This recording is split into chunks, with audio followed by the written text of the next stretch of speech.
special permissions.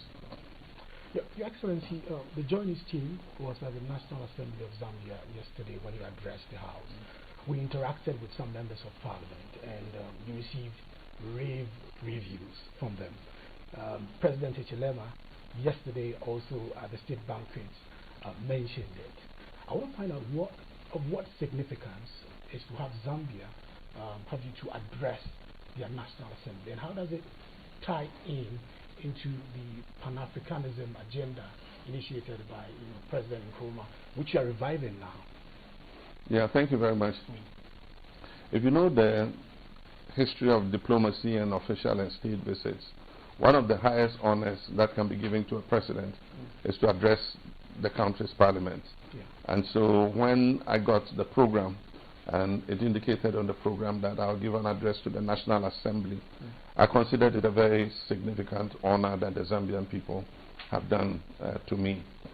To be given the platform to address representatives of the people, I think is one of the greatest honors. It gave me a bit of a sense of nostalgia because I've been an MP myself for 3 terms representing the Bole Bamboy constituency in Ghana. And I know how MPs behave. We are all the same. There's no difference between the Zambian parliament and the Ghanaian parliament. Yeah. And so when we got in the hears and all that, we all used to do it before. Yeah. And then also the comments and heckles while you're on the floor. And so Hichilema said I used a trick to disarm the MPs by telling them that I'm used to heckling. Of course, in Ghana, we read the State of the Nation address. Yeah. And when you read the State of the Nation address, heckling is, a part of the British tradition, which has been a carryover to our traditions. And so I told them I was used to that. But I thought that I should give a speech that highlights what we call the Accra Reset. Yeah, and the Accra Reset is about what chart Africa should pursue in the changing geopolitical world, because the rules-based system, multilateral system, has become shaky. Countries are acting unilaterally. They are cutting down their overseas development assistance. Humanitarian assistance has gone down. Africa cannot continue going cap in hand, begging for that kind of assistance. We need to pull ourselves up by our bootstraps. And so I chose to give a speech that rallies Africa together based on the objectives of the Accra Reset, so that we can, 1, come together, collective decision making, and then apart from that, carry out internal reforms in terms of our governance and everything, respect for human rights, and all the fight against corruption, accountability, selfless leadership, service, consider leadership as service to the people. All those things are necessary for us to be able to face the rest of the world. And I said the Accra Reset is not about disrupting global partnerships. It's about forging new ones based on mutual respect and shared prosperity. And so that formed the theme of the speech. And I think that it's a carryover from the early days of Pan-Africanism. And, when President Nkrumah said, we need to show to the world that after all, the black man is capable of managing his own affairs. And so we must learn to manage our own affairs. And in all that is the issue of national sovereignty over our natural resources. The colonial period where, our resources were pillaged and just sent away, without any real value coming back to us, must change. I mean, we must take more control of our resources. We must make more out of our resources. We must add value to our resources before we export. We cannot continue to be exporters of raw material and then they go add value to it. They take copper out of Zambia. They go use the copper, produce finished products, and bring the finished products back to Zambia at 1,000 times the cost of the copper ore that they took. Same with Ghana. Manganese, bauxite, and all that are taken in their raw form. And they're used to produce items that are brought back to us at 1,000 times the price. And so in Ghana, we are changing the narrative where we are asking to ban export of raw bauxite and raw manganese. And we've asked the mining companies to set up the refining plants to refine the ore into at least primary processed products before they are exported. With bauxite, we want the full value chain, you know, from the ore to the alumina production, and then to the Valco aluminium smelting, so that we bring it out in its purer form for use as engine blocks for aeroplane manufacture and all that kind of thing. We've started with gold. You saw the signing ceremony with Gold Coast Refinery to refine 1 ton of gold a week, which amounts to about 52 tons of gold a year. Our total production from the small-scale mining sector is 104 tons. So if we are refining 52 tons, it means half our production from the artisanal and small-scale mining is going to be processed and refined before we export the refined gold, which has a higher value than when you export the raw bullion, they call it Dory gold. And then when you refine, you're able to get silver, nickel, and other, you know, metals that are associated with gold. And so I think that we can share the same examples with Zambia to push for value addition, and then for more, you know, sovereignty over their resources to earn more money. I mean, people can come and take these things cheap, and then our people sit in poverty, just watching them cut away all the wealth without anything coming back in return. So, Your Excellency, you spoke about the sovereignty on resources. One of the causes that is getting stronger is the issue that African countries must trade among themselves, do business among themselves. President Isham has been consistent on this call. I heard you make the call as well on that one, that there must be more trade. This morning we heard that the trade is as low as 20%. What gives you confidence that this is achievable now, particularly looking at maybe your visit to Zambia, Ghana? The trade is actually far below. It's between 11 and 15% averagely. But why they say 20% is a lot of the informal trade in food across our borders is not captured in the trade statistics. So it might be higher than even 20%, because in Ghana, I mean, they carry maize across the border. They don't go through any border point there. We don't have any border anyway. People walk across from country to country without any restraints. And so we have markets on this side of our border. In Ghana, there are markets on the Togolese side. And so when it's market there, people carry yams and, you know, potatoes and cassava and everything, and cross and go and trade. And when it's a market day on our side, the Togolese come. A lot of that trade is not captured in the statistics, so it might be higher. But the formal trade is quite low. It's estimated at about 11%. It's the lowest amongst all continents. And so it was a good news when we passed the protocol on the African Continental Free Trade Area, whose secretariat is based in Accra. Now, there are two challenges the African Continental Free Trade Area face. First is the issue of standards. Actually, three. First is the issue of standards, harmonizing our standards, which is what we in Zambia are working at. The second is payments and settlements. You know, we have to exchange dollars to buy products from Ghana. And Ghanaians have to exchange dollars to buy products from Zambia. We must get rid of that. We must find a way of trading in our own currencies. And that is what the Pan-African payments and settlement system is supposed to achieve. The third challenge is the logistics for moving goods amongst African countries. Because of our colonial experience, the railway lines, the roads and everything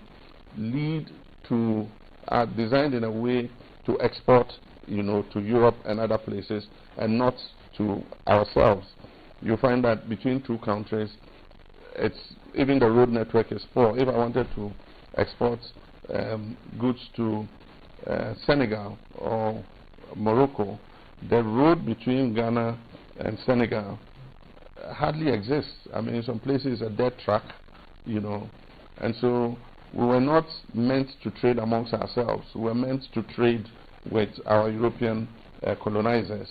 And so the logistics were not there. Short railway tracks just to bring things, extract raw material from our countries to the ports for export to Europe and other places. So infrastructure, the logistical infrastructure for trading amongst ourselves is also a problem. And that's why we have to leverage the money to be able to put in that infrastructure. There must be trains going between Zambia and Ethiopia, Zambia and, I'm sure you have a train rail between you and Mozambique or something. But there must be trains going everywhere where we can carry heavy cargo cheaper. There must be roads interconnecting our countries. And if we're able to put in that infrastructure, the trade will develop, the trade networks will develop, so that it's not more expensive to trade amongst ourselves than to trade with Europe. All the ships are going to Europe. If I send a container to Tema Port just now and I say I'm sending it to Rotterdam or to Netherlands or to somewhere, within 2 weeks it should be there, or even less, because there's always a ship going. But if I say I'm bringing something to Zambia, it will have to probably go to South Africa. How many ships go from Ghana to South Africa? I might even have to ship it to Europe and put it on another ship to come to South Africa, and then from South Africa to transport it to Zambia, and so it increases the freight charges and all that. So those are the main logistical constraints, and these are the things that we discussed with President Hichilema to see how we can improve trade amongst ourselves. And today at the Business Forum, one of the important things he said was that let's generate import lists of our two countries, and let's look at those import lists. Ghana imports beef. Zambia has excess beef. Can we import our beef from Zambia instead of importing it from Argentina and Brazil? Ghana produces aluminium products, electricity transformers, and all that kind of thing. Can we import those transformers from Ghana instead of from China? Once we have the import list, we can look at where Zambia has a comparative advantage and where Ghana has a comparative advantage, and begin to increase the volumes of trade amongst ourselves. Your Excellency, the Joine's team was in the Central Business District of Lusaka, and we interacted with some of the market women there. A 72-year-old woman I spoke to said Ghana and Zambia are like twins inextricably tied at the umbilical cord. And she said this because of the current trajectory the two countries are. However, we know the power of global shocks. Our inflation is currently 3.8 in the single digits, all-time low. But we know the power of global shocks. No economy is immune to that. I want to find out from you, does that keep you awake at night, or you think we have sufficient buffer to continue on the path that Ghana is on currently? Oh, it keeps every leader awake at night when the next global shock will happen. Yeah. It could be a financial meltdown. Yeah. It could be a pandemic. It could be earthquakes, volcanoes, disruption of international travel, and all that. So these things, it's not a question of if, it's a question of when, because these shocks will come, and they come in different magnitudes. Some more severe, some, on the lighter side. And so every country must aim at creating what I call a resilient economy, an economy that has enough shock absorbers or buffers to be able to stand external shocks. When I spoke with President Hichilema, we recognized immediately the similarity of the trajectory on which both our countries have been. He took over a difficult economy and has been implementing quite bold reforms to turn the economy around. And the results are beginning to show in terms of lower inflation, stronger value of the Zambian kwacha, and all that. The macroeconomy is looking better, the investment environment is looking better. And it's exactly similar to Ghana. Like Zambia, we also just came out of a debt restructuring. I also inherited a very difficult economy. Inflation at 23.4%. the local our currency, just kept depreciating in value, and aside from that, investor confidence was low. Foreign direct investment had gone down, and so we've all been implementing quite bold reforms. And in Ghana, as in Zambia, the turnaround has happened and results are beginning to show positively. One of the things we need to do is to build our foreign reserves, which is what we're doing in Ghana. In 1 year, we've moved our reserves from $8.9 billion to $13.4 billion in 1 year. We want, over the next 3 years, to increase our reserve position to beyond $20 billion, so that if anything happened, we would have enough buffers in terms of our reserves to be able to tide over whatever shock it is. And so I think that one of the things to do is to build the foreign reserves. The other thing is the creation of an environment that is conducive to business, so that you have a multiplier effect in terms of people's incomes and opportunities for people. Because ultimately, your reserves alone are not able to do it. It is boosting the per capita income of your people, so that if anything happens, they still have the kind of income or capital to be able to survive or to bring themselves back up. Look at what happened with our economy. Many companies collapsed completely. There are people whose businesses, no longer exist. But if we're able to run our economy in a way that creates opportunity and makes people able to invest in bonds and other things, after a global shock, they're able to liquidate their bonds and either build their industries back, or if they have collapsed, to invest in some new area. I think that's what we should be doing. Your Excellency, this could be a double-barreled question for me. One is that you're moving the relationship from the historical one to economic one, and you've pledged a more advanced framework, which name is being designed. What practical benefits are citizens of the two countries likely to see soon? President Chilema said something very profound. He said, the economy is at the basis of everything. You can talk about education, you can talk about agriculture, you can talk about anything. If the economy is, not doing well, you can't raise the resources to invest in these areas. And so the economy is at the basis of everything. And that is why we say we should move to an economic partnership agreement, so that we're able to exchange knowledge and material in areas where we have comparative advantages. And I mentioned some of them at the Business Forum. Zambia's agricultural sector is very well developed, and so they have developed the research to produce improved seeds and so on and so forth. I think they are at a level that is far higher than we are, and so currently we import improved seeds from Zambia, and President Chilema was very gracious to give me 1 ton of maize seed for my farm, and so I thanked him for it. I'm going to use what I can and then distribute some of the seeds to farmers who are neighboring my farm.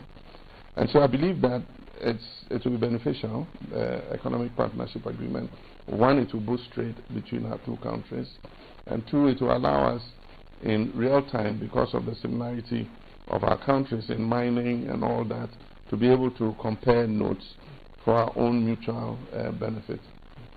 Your Excellency, if I don't ask this question, I'm sure compatriots and then of course Zambians who are watching us right now will not be happy with me. You've triggered a new wave. It's a Fugu revolution in Ghana right now. A lot of Ghanaians have posted pictures of themselves in smoke.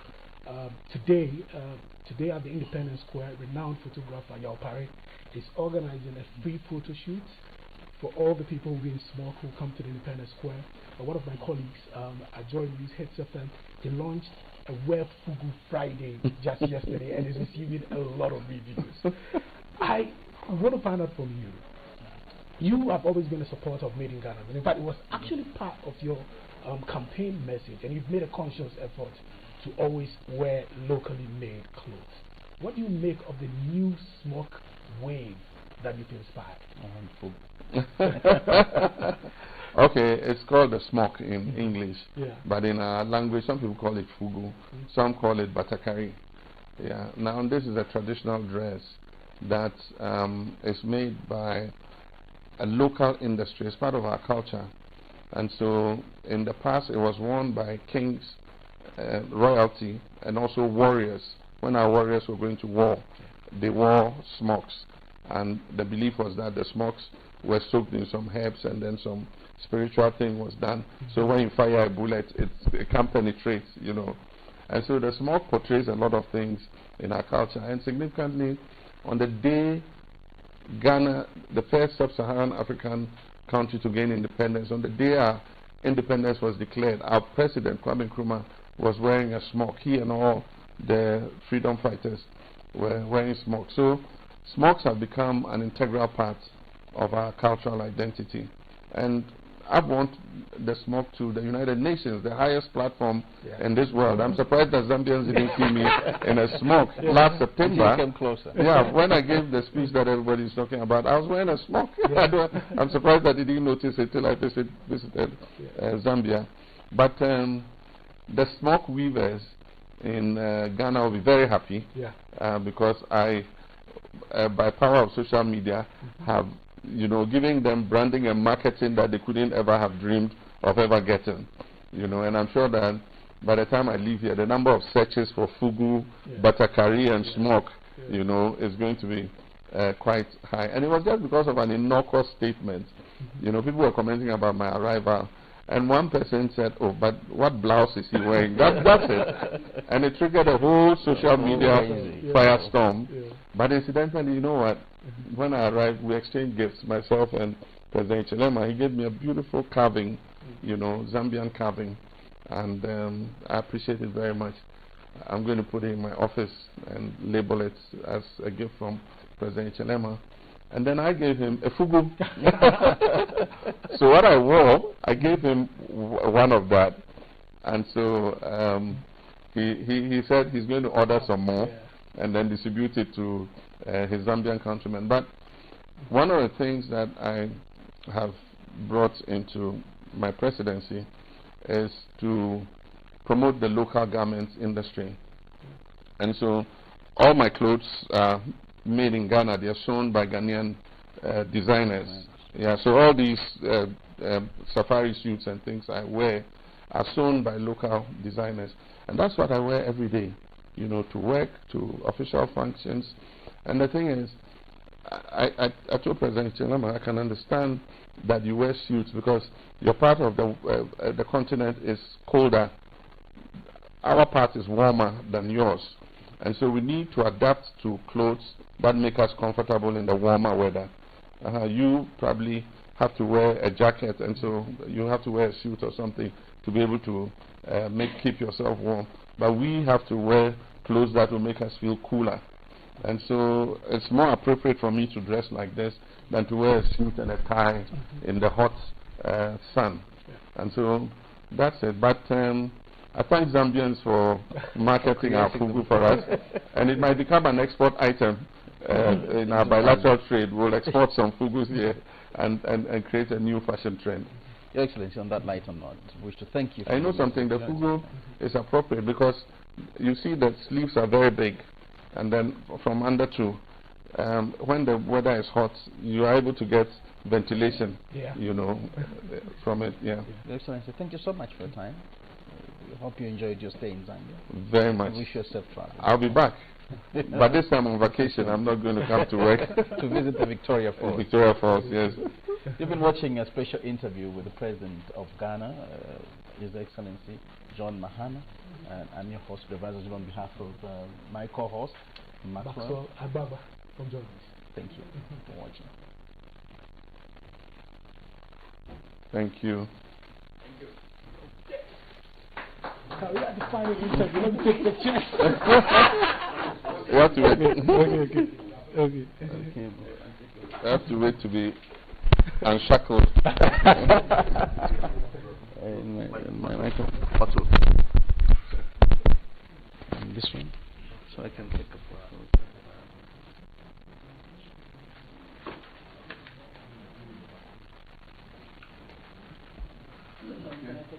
photo.